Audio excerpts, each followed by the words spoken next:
on sustainability. Our panelists will focus on sustainability not just as a trend, but as a central pillar of modern entrepreneurship. We have Anusha Stephen, co-founder and brand over Big Lil People and the Talking Canvas. We have Praveen Krasta, CEO, Unified Intelligence. And moderating this will be Antra Bhargava, founder and MD at Drunik, a company that aims to make ethical consumption the norm through a multi-channel platform. Antra, a multifaceted changemaker herself, has dedicated the last decade of her life to creating scalable models of social change. Over to you. Thank you. And firstly, apologies for keeping my fellow panelists waiting and the audience waiting. I think let's start with the basics, right? When we talk sustainability, most people think eco-friendly and environment, right? That's not what we represent. We represent a far wider gamut of what sustainability means.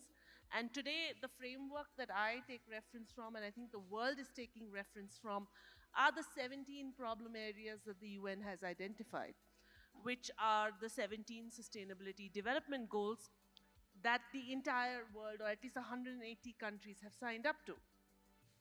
We are in year 8 of the 15-year goals, and they just had a review called COP30 at, I always pronounce the name of that city wrong, Belém.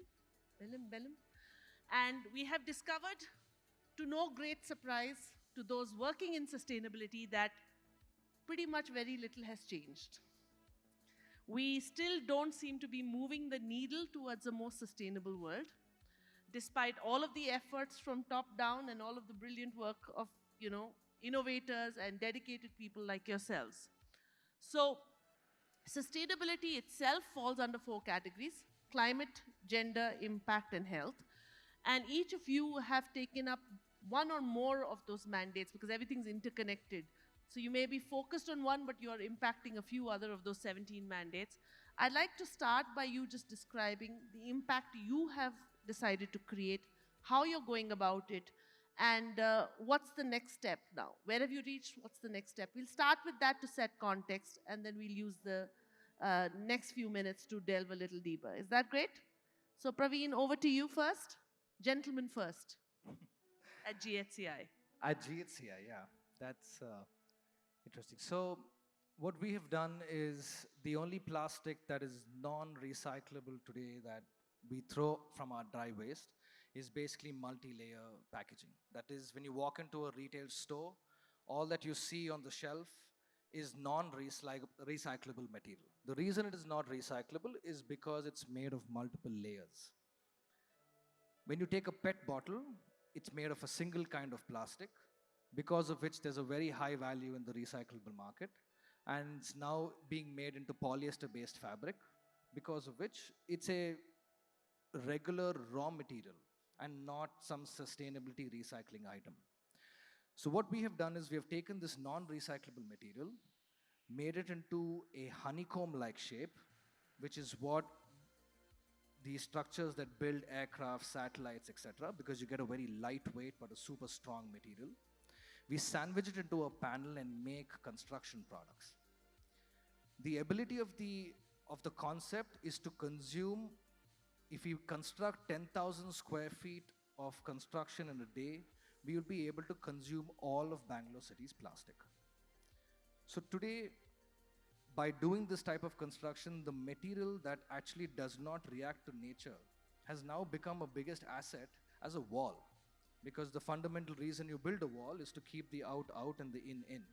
And you don't want a material that interacts with nature. So now this single-use material which nobody wants has now become a high-performance construction product. And we imagine over the next 5 to 7 years that we will laugh that we used to throw this product on the street when it's got such high value.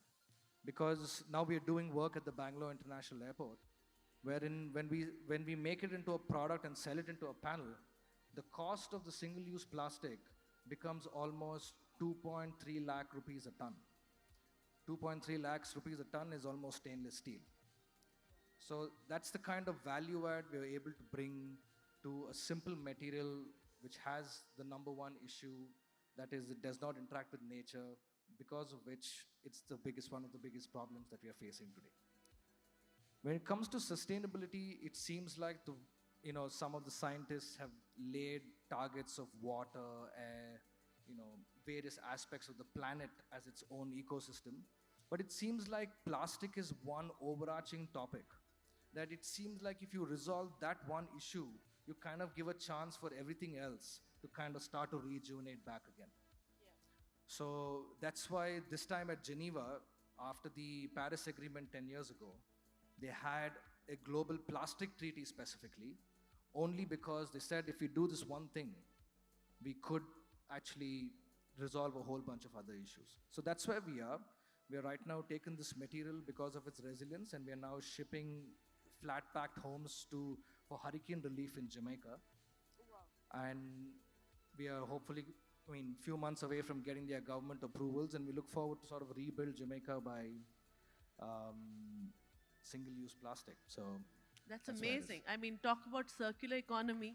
We all started from Africa. We're rebuilding Africa with plastic from all over. And, we are very fortunate, by the way, in the audience, especially because this panel is being recorded, to have Nalini, the founder of Hasiridullah, with us. Did I pronounce it correctly, Nalini? I think you both should definitely connect if you're not already connected.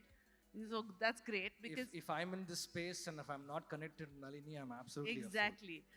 She's literally, I mean, the mother figure of sustainability in Bangalore and somebody who we all revere.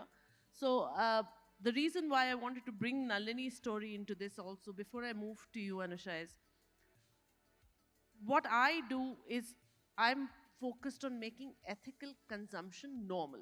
Ethical meaning sustainable consumption, and normal meaning I'm not competing to build a niche industry or to be one solution in one space. It gives me great joy to say that whatever we consume as human beings, which is 4 categories, in our traditions we call it roti, kapda, makan, and dhyan. Dhyan meaning what the mind consumes. For everything that we consume, there is a sustainable option or multiple sustainable options at multiple price points. The problem is, as normal human beings living life, we don't have the time to go find it, or we are not aware of it, or we already have a trust deficit that, oh, this certificate can be bought, so I don't believe you. Or there's so much noise about the non ethical options, your brain is not thinking about the ethical option, right? So I'm trying to cut through the noise in what I do. In the case of dhyan, what the mind consumes, right? Which is information, engagement, education, entertainment. There is That's the number one pollutant of the mind today is misinformation, too much information, wrong type of information, right? So education and cutting through the noise and communication in sustainable ways with sustainable information, Anusha, is something that is an area that not many people have focused on. So, your space, how are you seeing the impact and the sustainability element of it? What is your vision? Yeah, so before I answer that, I just want to say I have immense respect for people who are actually using, waste to create things, which is like truly circular economy that way, right? That's amazing. And so Praveen, kudos, and you too, Antra, because using rubber to make, bags and stuff, that's like really amazing work that you're doing, as well as Hasirudallah, of course. Yeah, so in my space, ever since college, I've always been very conscious of how I use resources or how I'm, wasting resources, right? So I've always been conscious of it. But I've also been someone who wanted to create a business and build it big. So there's a bit of a balancing act to it. So when I